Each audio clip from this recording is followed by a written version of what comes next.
Lindros and Lemieux.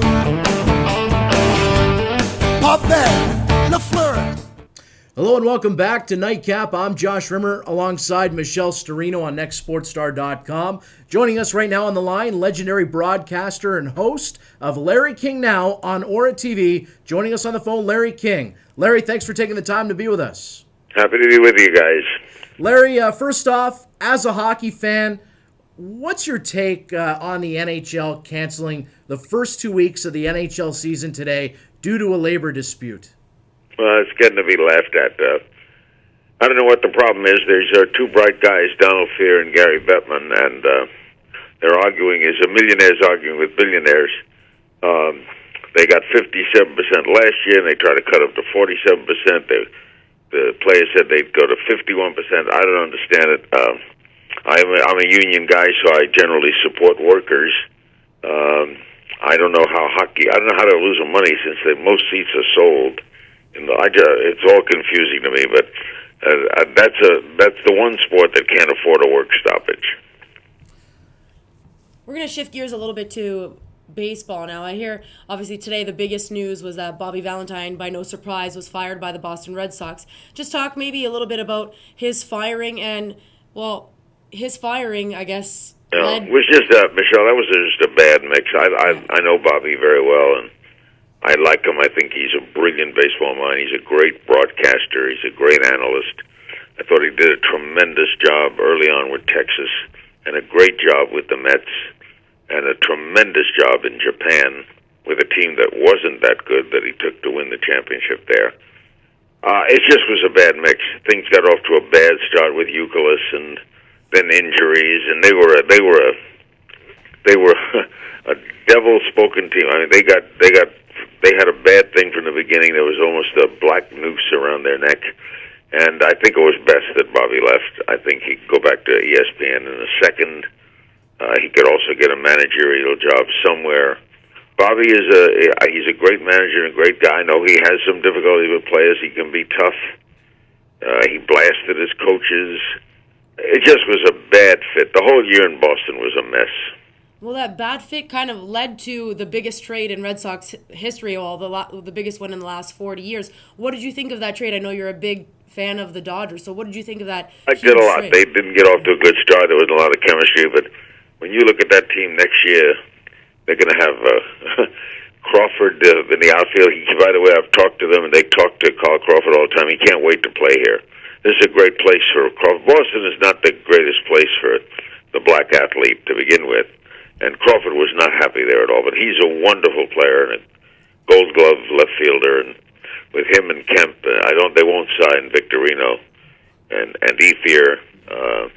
I think Josh Beckett will pitch very good. He pitched great here for us, even when we didn't hit. We were starting to hit toward the end. There was it ended poorly, but I'm very happy with the trade. I think Beckett will be if Billingsley can come back, I think we'll be favorites next year to win the West.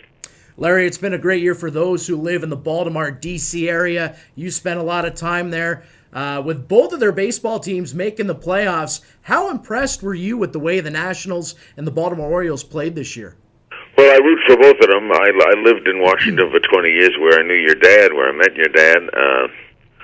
These were two teams. The Nationals figured to get better. I don't think anyone thought they'd be this good, this quick. And, of course, the Orioles were a tremendous surprise. I think there's no doubt that he's the manager of the year. And I think very well the Nationals manager, Davey Johnson, could be manager of the year as well in the National League. They could have two managers of the year. They could be in a World Series with each other. Exactly. Would you like to see that? Playoff tomorrow, though. I don't know the decision he made to pitch the left-handed tomorrow in Texas that the Orioles are going to use tomorrow. It's hard to pick one baseball game, but I would make the Rangers a big favorite tomorrow. I think I'd like Atlanta too over St. Louis, although picking one baseball game is awful hard.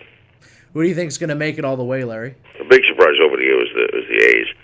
I know their owner very well. I'm very happy for the team. You could ask a question. I don't think anybody can name more than 4 players on the Oakland A's. But they got a great job they've done all year. They can really hit. They pitch well. They got great closers. a good bullpen, exciting team, and a tough part for visiting teams to play in. They open with Detroit. The first two games are in. That's a weird playoff system with the 5-game series. The first two games, the better team is on the road. I don't like that system at all. But we shall see what we shall see. I would love to see a Baltimore-Washington World Series. Let's switch gears now to a little bit of football, Larry. What do you think of RG3 in his first 4 weeks as a Redskin quarterback? I think he's going to be a great quarterback. That's a perfect franchise for him. It's a franchise I know pretty well. I'm close to that team, and they're not going to win big this year, but I wouldn't be surprised they go 9-7. And I think he's on his way to being a terrific quarterback. He can do it all. He got a great arm. He's a very, very bright kid. He's a born leader. I think they should very well. He's going to be around a long time. And is there any other football teams that you've been impressed with this year so far? I mean, I know we're only 4 weeks in. I think Houston's the best team in the NFL. Yeah. Really? I hope my Dolphins. There's a new book out on the unbeaten season. When I was doing the color for the Dolphins, yes, I have great memories. There's a new book out, terrific book called Undefeated. If any team go undefeated, it's Houston. They have all the marbles. The quarterback is excellent. They're beautifully coached. They play great defense. They're my pick of the week this week. They play the Jets in New York. I just think this is a tremendous. They were under the radar for a while, but they're not anymore. And I think they're the best team I've seen this year. You think Tim Tebow might be the starting quarterback in New York after this game? Well, the owner sort of hinted at that last week when he sort of put down Sanchez. I like Tim Tebow. I'm not sure he's an NFL quarterback. He's a winner. You love winners. He can make things happen. He's probably a great tight end. I think he's great in the red zone. The Jets got a load of problems. They're a turbulent franchise. This could be Ryan's last year. Ryan's a defensive coach, and their offense has never impressed me, but I don't think Tebow's the answer. However, knowing New York fans, they're going to clamor for him. No, you've had such a vast broadcasting career. Is there maybe one thing that you wish you would have done? Like, when I think of, really broadcast voice that lasts through the ages, I think of Vin Scully. Have you ever wanted to get in the booth with him? I don't know if he ever wants to share it nowadays, but have you ever wanted to... Doesn't share. I see Vin all the time. He's a great pal. Now, Vin likes to work alone. He's signed for another year. He's an incredible broadcaster. The sound of his voice makes the game seem better. And even though, he makes little errors now, we all do, he's still, him and John Miller are the cream of the crop, in my opinion. And it's a joy to be around him. If I had a wish, I would have liked to have done 1 year as a Major League Baseball announcer with a good team. I wouldn't want to be with a team that loses 100 games. That's a long year. But if I could have a good team, I would like to have done that for 1 year. I would like to have interviewed Fidel Castro. He's one of the big ones I missed. But I'm doing a good show now on Aura, having a lot of fun with this, and doing election stuff on YouTube, and I'm excited to be back in the game. But yes, if I had to pick one thing that I haven't done, I've gone in and sat in on Oriole broadcasts and sit in a couple of Dodger broadcasts on the radio with Charlie Steiner. But if I had a dream, it would be to take one Major League team and go in and do the broadcast for 1 year on a good team. Larry, tell us a little bit about some of your upcoming guests on your show on Larry King Now on Aura TV. What are you going to be discussing here in the next couple weeks? We got pretty good guests. Oddly enough, I'll give you a good scoop. Next Monday night, I'm going up to World Wrestling's Raw, whatever they call it, Raw Night. Monday Night Raw, yeah. Yeah, a Monday night in Sacramento. I'm going to be the ring announcer. Wow. I'm going to be interviewing wrestlers. I'm going to go on their wrestle talk show. They have a wrestling talk show host. Huh. Will be a fight. I will be involved in a fight. Wow. I'm going to be attacked, and I'm going to learn how to throw punches back. Nice. It'll be a fun event. They have 600 million viewers around the world. That's a tremendous moneymaker. It's going to be a lot of fun. So I'm going to do that Monday night. And we got Jenny McCarthy coming. We just got an okay from Romney. We just don't have the date yet. We hope to have Obama. and we were doing a lot of show business. It was a very relaxed setting. I do it we have beautiful studios in Glendale. I'm just happy doing it. We book guests a lot on the fly. The internet is very different than the cables and network television. Is a lot freer, a lot looser, but it's the wave of the future. If you were to say, have you thought about the next president of the United States, who you think it might be? Well, I was in Vegas Monday, and Obama's a 2-1 favorite there. I think Romney won that debate last night, but that's judging it as a try to be an objective view of the debate. Yes. I think Obama didn't look like he was up on his game, but the challengers usually win first debates against incumbents because they got more to attack. A lot will tell, and the vice president's debates, I think, are inconsequential. The last 2 presidential debates will be important. We have an electoral college system, which I think is now ridiculous, but it'll never be changed. But we don't win by popular vote. So I live in California. My vote don't count. If Obama's going to win California, if you live in New York and you're for Obama, your vote don't count. Huh. If you're a Romney fan in California, your vote is meaningless. If you're if you're an Obama fan in Texas, your vote is meaningless.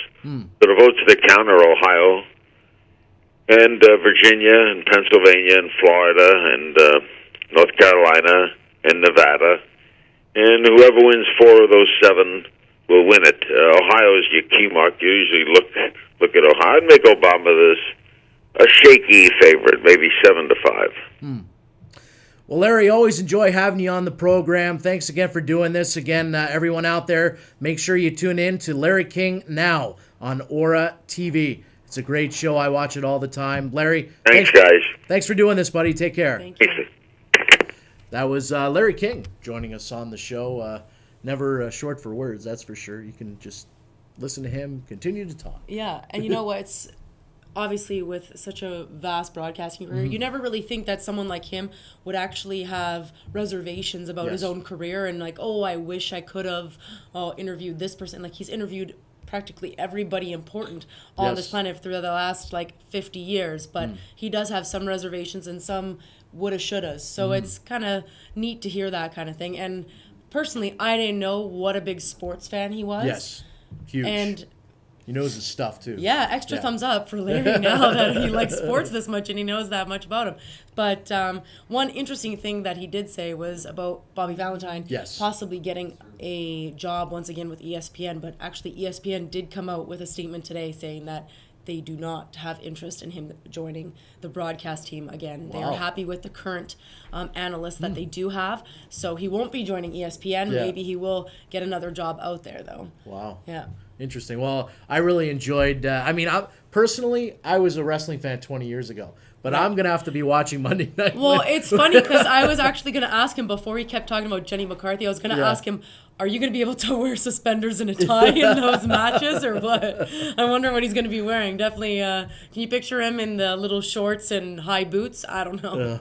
I gotta actually find out what channel Monday Night Raw is. It's been so long since I've watched it, but 53 Perry Lefko in the corner here in the studio. Oh, that's right. Yeah, Perry Lefko, who's joining us for extended time in the corner, wrote a nice book on Bret Hart, and I enjoyed that as well. By the way, Perry, I did read it. But yeah, it's going to be interesting to see Monday night, Larry King in the ring, throwing a punch. Question is, how good of a punch will it be? Yeah, exactly. We'll find out, and you have to tune in to find out. Exactly. But we're going to head to break. When we come back, we're going to talk with former NHLer Claude Lemieux. Has some choice words for the NHL, and Gary Bettman. That's coming up next on the Nightcap. Don't go away.